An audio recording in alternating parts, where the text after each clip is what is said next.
اعوذ باللہ من الشیطان الرجیم بسم اللہ الرحمن الرحیم۔ ایک طرف ہم نے قرآن پاک شروع کیا ہوا ہے کہ اللہ کا جو فرمان ہے اس کو ہم پڑھتے جائیں گے اور انشاءاللہ اس کے اوپر عمل کرتے جائیں گے، اور دوسری طرف سے ہم نے نبی کریم صلی اللہ علیہ وسلم کا فرمان شروع کیا ہوا ہے کہ کیسے آپ نے قرآن پاک پر عمل کیا ہے، جو پریکٹیکل جسے ہم کہتے ہیں نا، عملی تجربہ۔ جب تک کوئی شخص، آپ جیسے اگر ہم 100 کتابیں بھی پڑھ لیں، جب تک ہمیں کوئی دکھائے نہ کہ نماز کیسے پڑھتے ہیں تو ہمارے لیے شاید مشکل ہو جائے گا۔ ہمارے پیارے نبی نے قرآن پاک پر کیسے عمل کیا، یہ آپ کی سنت ہے۔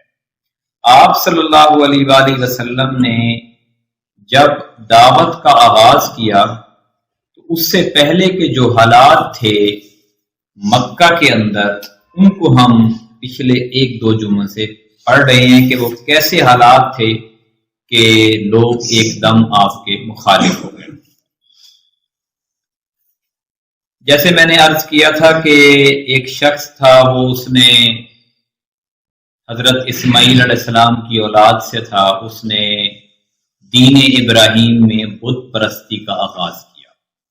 ادھر ادھر سے بتوں کو اٹھا کے سارے خانہ کعبہ کے اندر جمع کیا کہ ملک عرب کے اندر جہاں جہاں بڑے بڑے بت تھے وہ سارے خانہ کعبہ میں آ گئے، شام سے، جدہ سے، حجاز، وادی طیف سے۔ تقریباً 360 بت جو ہے اس نے خانہ کعبہ کے اندر جمع کر دی ہے۔ وہ عمارت جس کی تعمیر حضرت ابراہیم علیہ السلام و حضرت اسماعیل علیہ السلام نے کی تھی، اور جب فتح مکہ ہوا تو وہ 360 بت گنے گئے تھے، جن کو ایک ایک کر کے رسالت مآب صلی اللہ علیہ وآلہ وسلم نے اپنی چھڑی سے جو ہے وہ توڑا، ایک ایک کر کے، اور کہا کہ باہر لے جا کے ان کو جلا دو۔ تو آپ صلی اللہ علیہ وسلم کی نبوت سے پہلے گویا دین ابراہیمی میں بڑی تبدیلیاں آ چکی تھیں، اور مکہ اور ارد گرد کے جتنے قبائل تھے یہ بت پرستی کا مرکز بن چکے تھے، اور لوگ بتوں کے پاس کس مقصد اور کس نظریے کے لیے جاتے تھے، ان کا تذکرہ تاریخ میں ہے اور پھر قرآن میں بھی ہے۔ جو چیز تاریخ کی قرآن میں ہے تو وہ تو سند بن جاتی ہے نا، کیونکہ اللہ نے ان کو بیان کیا ہے۔ ہم یہ کہہ سکتے ہیں کہ ایک چیز اگر قرآن میں نہیں ہے، تاریخ میں ہے، ہو سکتا ہے کہ تاریخ لکھنے والے نے اپنی بات لکھ دی اور بیچ میں، لیکن جو تاریخ کے وہ واقعات جن کو قرآن نے بیان کیا ہے ان پہ تو 1% بھی شک شبہ جو ہے وہ نہیں کیا جا سکتا۔ دور جاہلیت میں جو کام ہو رہے تھے بت پرستی کے، وہ ایک ایک کر کے ہم یہاں پہ تھوڑا سا ڈسکس کریں گے۔ دور جاہلیت میں جو مشرکین تھے وہ بتوں کے پاس مجاور بن کر بیٹھتے تھے۔ مزاور آج کل لفظ استعمال ہوتا ہے، جیسے درباروں میں بھی بیٹھے ہوتے ہیں، اور وہ جتنے بھی لوگ ان بتوں کو چڑھاوے چڑھانے آتے تھے، نظر و نیاز ان کے لیے لے کے آتے تھے، تو وہ ان سے ان کی دعا کرواتے تھے۔ ان کی لوگ ان بتوں سے پناہ ڈھونڈتے تھے، انہیں زور زور سے پکارتے تھے، حاجت روائی و مشکل کشائی کے لیے ان سے فریاد اور التجائیں کرتے تھے، اور سمجھتے تھے کہ وہ اللہ سے سفارش کر کے ہماری مراد پوری کرا دیں گے۔ اس کا تذکرہ آگے قرآن کی آیت میں آتا ہے، میں ابھی آپ کو بتاؤں۔ نمبر 2 یہ ہے کہ بتوں کا حج اور طواف کرتے تھے۔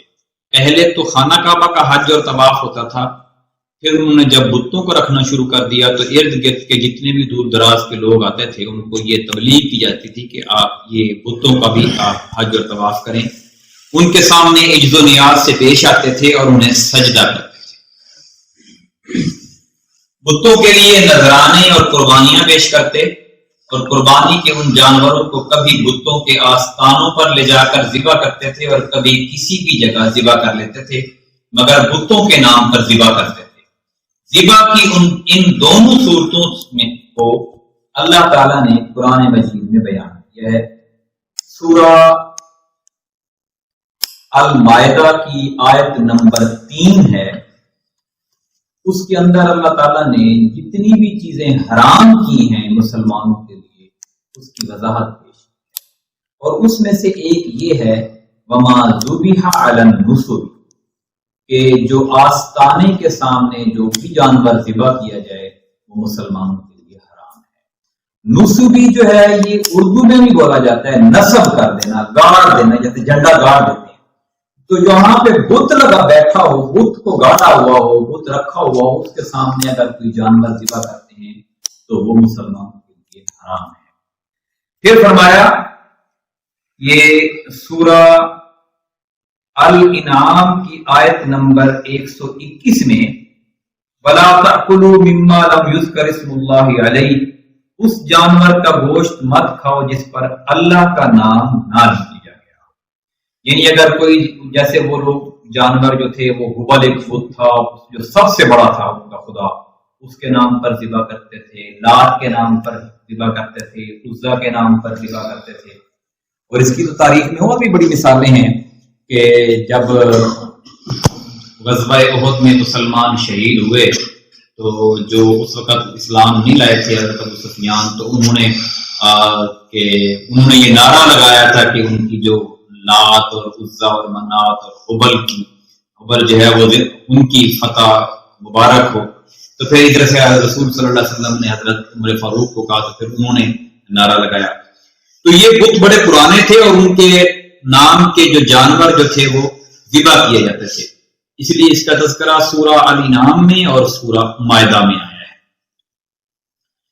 بتوں سے تقرب کا ایک طریقہ یہ بھی تھا کہ مشرکین اپنی ثوابدید کے مطابق اپنے کھانے پینے کی چیزوں اور اپنی کھیتی اور چوپائے کے پیداوار کا ایک حصہ بتوں کے لیے خاص کرتے تھے کہ میری اتنی گندم اگر ہونی ہے تو میں اتنا حصہ بتوں کو دوں گا، میری اتنے جانور ہیں تو اتنے جانور میں بتوں کو دوں گا۔ اس سلسلے میں ان کا دلچسپ رواج یہ تھا کہ وہ اللہ کے لیے بھی اپنی کھیتی اور جانوروں کی پیداوار کا ایک حصہ خاص کرتے تھے اور بتوں کے لیے بھی کرتے تھے، لیکن کرتے وہ اتنی چلاکی کرتے تھے، اس چلاکی کا تذکرہ اللہ تعالیٰ نے قرآن پاک میں بھی کیا ہے سورہ الانعام میں۔ اس کا ترجمہ یہ ہے کہ اللہ نے جو کھیتی اور چوپائے پیدا کیے ہیں اس کا ایک حصہ انہوں نے اللہ کے لیے مقرر کیا اور کہا یہ اللہ کے لیے ہے ان کے خیال میں، اور یہ ہمارے شرکاء کے لیے ہے۔ تو جو ان کے شرکاء کے لیے ہوتا ہے وہ تو اللہ تک نہیں پہنچتا، مگر جو اللہ کے لیے ہوتا ہے وہ ان کے شرکاء تک پہنچ جاتا ہے۔ کتنا برا ہے وہ فیصلہ جو یہ لوگ کرتے ہیں، یعنی وہ ان جو اللہ کے لیے پھر جو چیز نکالتے تھے پھر اس کو بھی بعد میں بتوں کے نام پر تقسیم کر دیتے تھے۔ بتوں کے تقرب کا ایک طریقہ یہ بھی تھا کہ وہ مشرکین کھیتی اور چوپائے کے اندر مختلف قسم کی نظریں مانتے تھے۔ اللہ تعالیٰ کا ارشاد ہے سورہ الانعام کی آیت نمبر 138، جس کا ترجمہ ہے ان مشرکین نے کہا کہ یہ جو چوپائے اور کھیتیاں ممنوع ہیں انہیں وہی کھا سکتا ہے جسے ہم چاہیں۔ ان کے خیال میں اور وہ یہ جو چوپائے جن کی پیٹھ حرام کی گئی ہے نہ ان پر سواری کی جا سکتی ہے نہ سامان لادا جا سکتا ہے، اور کچھ چوپائے ایسے ہیں جن پر یہ لوگ اللہ پر افطرا کرتے ہوئے اللہ کا نام نہیں لیتے۔ یعنی مختلف انہوں نے اپنے طرف سے رواج اور اپنے ہی چیزیں بنا رکھی تھی، اور یہ چیزیں آج کے دور میں بھی ملیں گی۔ میں اس طرف آؤں گا لیکن پہلے ہم قرآن کو پڑھیں گے۔ قرآن کے اندر ان جانوروں کا تذکرہ ہوا ہے جو وہ انہوں نے مختلف بنائے ہوئے تھے، بحیرہ، صائبہ، وسیلہ اور حامی۔ بحیرہ جو ہے وہ صائبہ کی بچی کو کہتے ہیں، وہ اونٹنی وہ بحیرہ ہوتی تھی، اس کی بچی کو صائبہ کہتے ہیں۔ اور بحیرہ جو اور صائبہ اس اونٹنی کو کہا جاتا تھا جس کے مسلسل 10 بار مادہ بچے پیدا ہوتے تھے۔ ان کا جو قریش کے لوگ تھے، عرب کے جتنے بھی لوگ تھے، وہ ان کا اگر کوئی اونٹنی مسلسل 10 بار مادہ بچے پیدا کر دیتی تو اس کو وہ صائبہ کہتے تھے، اور پھر اس کو ویسے ہی آزاد چھوڑ دیتے تھے کہ کوئی اس کا دودھ نہیں پی سکتا، کوئی اس کا گوشت نہیں کھا سکتا، کوئی اس کا روک ٹوک نہیں کر سکتا۔ اور پھر اس کے بعد یعنی 10 مسلسل بچوں کے پیدا ہونے کے بعد اب جو بھی اس کا بچہ پیدا ہوتا تھا اس کا نام بحیرہ ہوتا تھا، اور اس کا بھی کوئی دودھ نہیں پی سکتا تھا سوائے مہمان کے، اور اس کا کوئی بھی گوشت نہیں کھا سکتا تھا، نہ اس کے بال کاٹے جاتے اور نہ ہی اوپر سواری کی جاتی، یعنی ان کی پشتوں کو وہ اپنے لیے حرام کر لیتے تھے، ان کے اوپر وہ بیٹھتے نہیں تھے۔ اور وسیلہ جو تھا اس بکری کو کہا جاتا تھا جو 5 دفعہ 2 مادہ بچے دے دیتی، یعنی 5 بار میں 10 مادہ بچے پیدا ہوتے، درمیان میں کوئی نر نہ ہوتا۔ اس بکری کو اس لیے وسیلہ کہا جاتا تھا کہ وہ سارے مادہ بچوں کو ایک دوسرے سے جوڑ دیتی تھی۔ اس کے بعد اس بکری سے جو بچے پیدا ہوتے انہیں صرف مرد کھا سکتے تھے، عورتیں نہیں کھا سکتی تھی۔ البتہ اگر کوئی بچہ مردہ پیدا ہوتا تو اس کو مرد عورت سبھی کھا سکتے تھے۔ حامی اس نر اونٹ کو کہتے تھے۔ یہ نام سارے قرآن پاک میں ہیں اور آپ پڑھیں گے جب آپ اس کو ترجمہ اور تفسیر پڑھتے جائیں گے۔ اس اونٹ کو کہتے تھے حامی کہ جس کے اونٹنی کے ساتھ ملاپ سے 10 مادہ بچے پیدا ہوں۔ اگر اس 10 اونٹنیوں کے ساتھ اس اونٹ نے ملاپ کیا ہے اور 10 میں سے ہی مادہ بچے پیدا ہوئے ہیں تو اس کا نام حامی پڑ جاتا تھا، اور اس کے اوپر بھی نہ سواری کی جاتی تھی اور نہ اس کا گوشت کھایا جاتا تھا، اور اس کو بالکل تکلیف نہیں دی جاتی تھی اور اس کو آزاد چھوڑ دیا جاتا تھا۔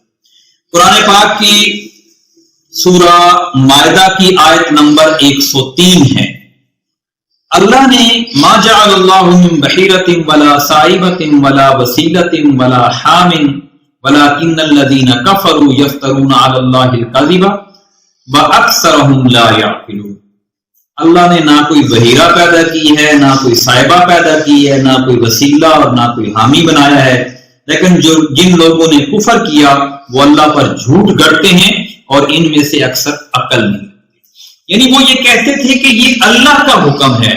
میں نے جیسے پہلے عرض کیا تھا، ایک شخص جو تھا عمر بن لہئی، وہ بڑا ذہین فتین اور اس کے پاس بڑا علم تھا اسلام کا۔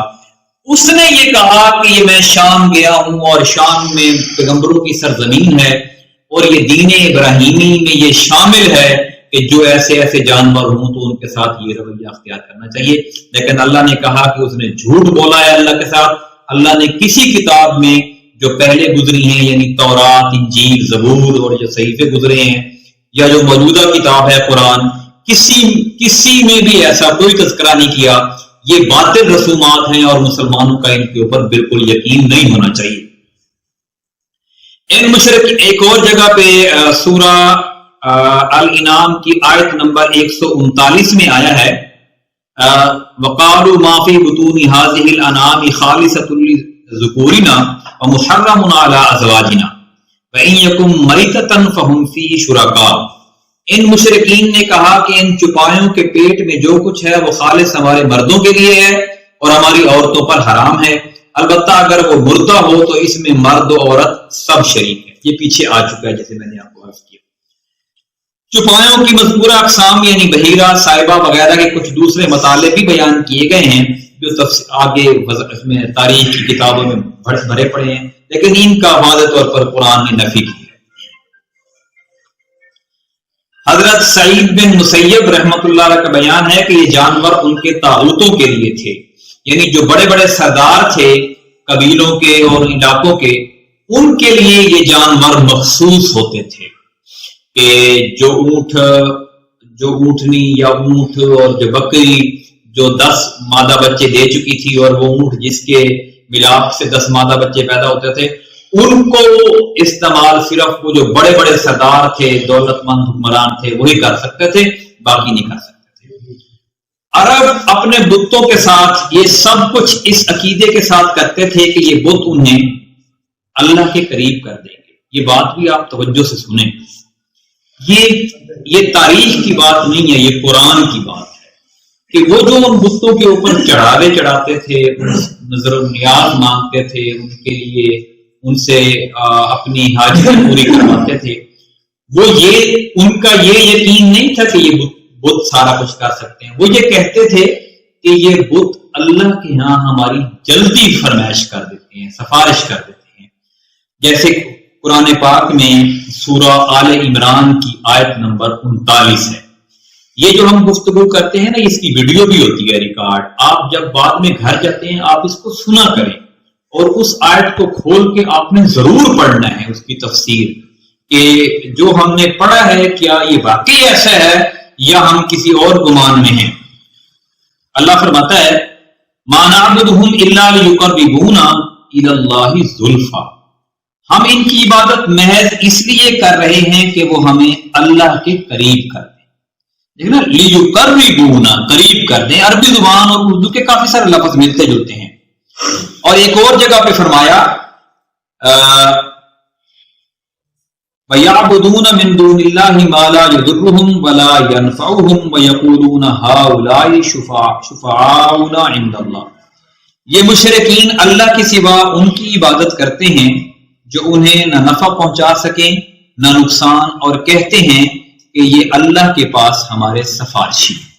آپ انڈیا میں جائیں نا تو جو بت رکھے ہوئے ہیں نا، انڈیا آپ کسی بھی ہندو سے آپ رابطہ کر لیں. میرے ساتھ خود ہندو پڑھتے تھے، کچھ ڈاکٹر تھے، تو وہ بھی اللہ تعالیٰ کو مانتے ہیں. ہندو اللہ تعالیٰ کو مانتے ہیں، وہ بتوں کو یہی کہتے ہیں کہ یہ ہماری جلد قربت کرا دیتے ہیں اللہ تعالیٰ کے ساتھ. اور یہی عقیدہ اس وقت جو قریش تھے ان کا تھا. مشرکین عرب جو تھے وہ فال، یعنی وہ جیسے آپ نے کبھی مختلف جگہوں پہ گئے ہوں تو لوگ طوطے رکھ کے بیٹھے ہوتے ہیں، وہ فال نکالتے ہیں، مختلف چیزیں لکھی ہوتی ہیں، وہ طوطا وہاں سے پکڑتا ہے اور بتا دیتا ہے کہ یہ آپ کا یہ ہوگا. سیم یہی صورتحال خانہ کعبہ کے اندر بھی موجود تھی. فال کے تیر وہ استعمال کرتے تھے. ازلام یعنی ازلم کی جمع ہے، اس کا مطلب ہوتا ہے تیر. ان کے اوپر پر نہیں لگے ہوتے تھے، وہ فال گیری کے لیے استعمال ہوتے تھے، اور وہ 3 قسم کے ہوتے تھے. ایک قسم کے وہ ہوتے تھے جن کے اوپر لکھا ہوتا تھا ہاں یا نہ. اس بت کے اوپر جو مجاور بیٹھا ہوتا تھا اس کے پاس جاتے اور وہ جو بھی ان کا مسئلہ ہوتا، خاص طور پر ہاں یا نہ جو ہے وہ سفر کے لیے استعمال کرتے تھے کہ میں نے سفر کرنا ہے کہ نہیں کرنا. بت کے پاس وہاں پہ گئے اور وہاں پہ جو مجاور بیٹھا ہوتا تھا وہ تیر نکالتا، اگر ہاں لکھا ہوا ہے تو سفر شروع کر دیتے، اگر نہ لکھا ہوا ہے تو سفر. دوسری قسم کے وہ یہ پانی اور دیگت کے وغیرہ کے اوپر اس قسم کے درج ہوتے تھے.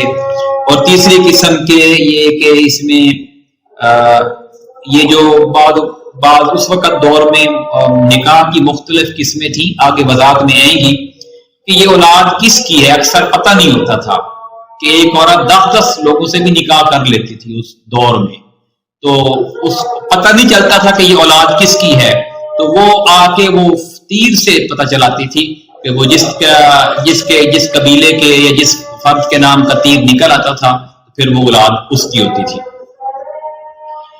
جوا کھیلنا اور جوے کے تیر استعمال کرنے کا طریقہ بھی ان کے درمیان بہت تھا.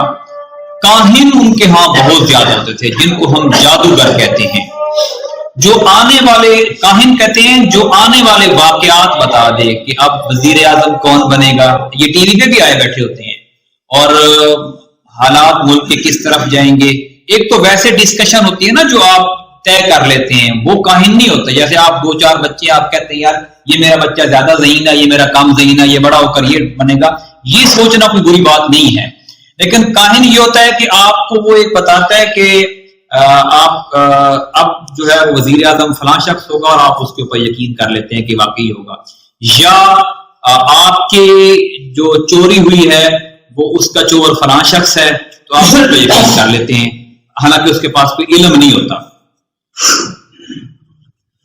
بعض کاہنوں کا یہ دعویٰ تھا اس وقت کہ ان کے جن ان کے تابع ہے جو انہیں خبریں پہنچاتا رہتا ہے، اور بعض کاہن کہتے تھے کہ انہیں ایسا فہم عطا کیا گیا ہے جس کے ذریعے وہ غیب کا پتہ لگا لیتے ہیں. بعض اس بات کے مدعی تھے کہ جو آدمی ان سے کوئی بات پوچھ نہیں آتا ہے اسے قول و فعل سے یا اس کی حالت سے کچھ مقدمات اور کچھ اسباب کے ذریعے وہ جائے واردات کا پتہ لگا لیتے ہیں.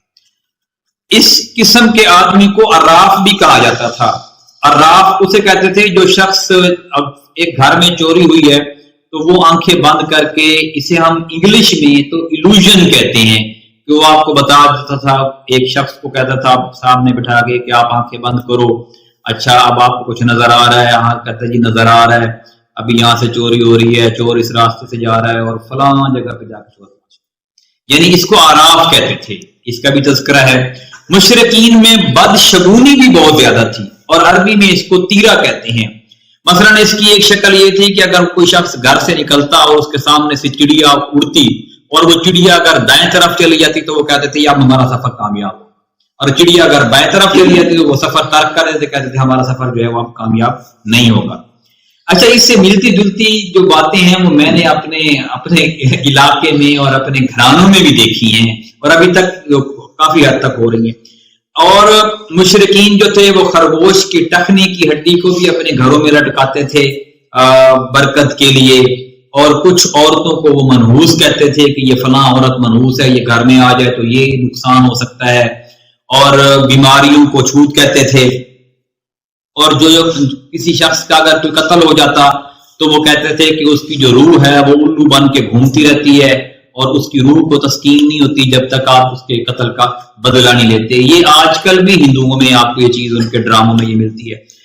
یہ ساری چیزیں ڈسکس کرنے کا مطلب یہ ہے کہ اللہ تعالیٰ کا جو قرآن ہے وہ آپ کو شیشے کی طرح صاف کرتا ہے، آپ کے دل کو صاف کرتا ہے کہ آپ کی زندگی کے بگاڑ کا یا آپ کی زندگی کی بناؤ کا اختیار اکیلے اللہ تعالیٰ کو ہے، بیچ میں کوئی راستہ نہیں ہے، کوئی اور راستہ نہیں ہے جو آپ کی پہنچ کو اللہ سے دور کر دے۔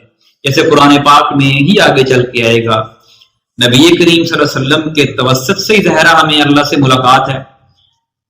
فرمایا کہ وَإِذَا سَأَلَكَ عِبَادِي، اے محمد صلی اللہ علیہ وآلہ وسلم، وَإِذَا سَأَلَكَ عِبَادِي، جب آپ سے میرے بندے میرے متعلق پوچھیں گے آپ سے، تو آپ انہیں جواب دو، انی فإنی قریب، میں ان کے قریب ترین ہوں، ان کے شہ رگ سے بھی زیادہ قریب۔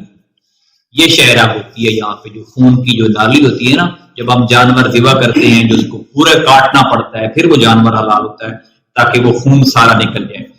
اس سے قریب انسان کی جان تو ہوتی نہیں ہے، جان تو ساری یہی ہے۔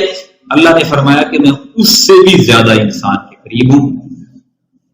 اجیب دعوت الداعی اذا دعان، پکارنے والا جب مجھے پکارتا ہے تو میں اس کی پکار کو سنتا ہوں اور جواب دیتا ہوں۔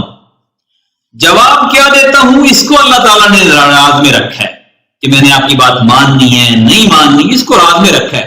فرمایا کہ میں اجیب دعوت الداعی اذا دعانی فلیستجیبوا لی ولیؤمنوا بی، اور بس تم مجھے پکارو، میرے اوپر ایمان لے کے آؤ، لعلہم یرشدون، تاکہ تم ہدایت پاؤ۔ یعنی اللہ تعالیٰ کسی بھی انسان سے اس کے اپنی جان سے بھی زیادہ قریب ہے، ہر انسان سے زیادہ قریب ہے۔ لوگوں، جس سے آج آپ ڈرتے ہو، آپ دنیا کے بڑے سے بڑے بدماشوں سے ڈرتے ہوں گے، اللہ ان سے بھی زیادہ قریب ہے۔ آپ تھانے دار سے ڈرتے ہوں گے، اے سی سے ڈرتے ہوں گے، M N A M P A سے ڈرتے ہوں گے، کسی بھی بدماش سے ڈرتے ہوں گے، اللہ اس سے بھی زیادہ قریب ہے۔ بچانے والا اللہ مارنے والے سے زیادہ قریب ہے، اس لیے ہمیشہ اسی کی طرف ہمیں لگاؤ کرنا چاہیے اور اسی سے ہی ہمیں دعا مانگنی چاہیے۔ اللہ تعالیٰ سے دعا ہے کہ یہ جو ہم نے سلسلہ شروع کیا ہے ہمیں اس پر نیک نیتی کے ساتھ پڑھنے اور اس کو سمجھنے اور اس پر عمل کرنے کی توفیق عطا فرمائے۔